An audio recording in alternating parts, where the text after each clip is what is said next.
যা হওয়ার তাই হয়েছে, কারণ এরকমটাই হওয়ার কথা ছিল।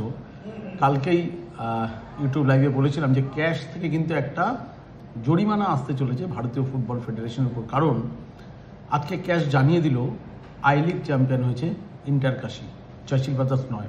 অথচ এআইএফএফ চার্চিল ব্রাদার্সকে চ্যাম্পিয়ন করে আই লিগ ট্রফি দিয়ে বসে আছে। এটাই শেষ নয়, এর জন্য গুণাগার দিতে হবে ভারতীয় ফুটবল ফেডারেশনকে জরিমানা বাবদ 300 সুইস ফ্রাঁ।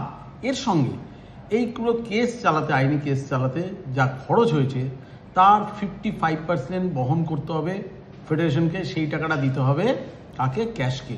আর ইন্টার কাশিকে দিতে হবে 3000 সুইস ফ্রাঁ। হ্যাঁ, মনে রাখুন 3000 সুইস ফ্রাঁ। সঙ্গে মোট যে খরচ হয়েছে আইনি, তার 55% খরচ বহন করতে হবে ভারতীয় ফুটবল ফেডারেশনকে। অর্থাৎ মরার উপর খাড়ার ঘা। চ্যাম্পিয়ন বললে দিল ফেডারেশন চার্চিলকে, ক্যাচ জানিয়ে দিল ভুল সিদ্ধান্ত, চ্যাম্পিয়ন ইন্টার কাশি। এভাবেই আমাদের ভারতীয় ফুটবল ফেডারেশন চলছে।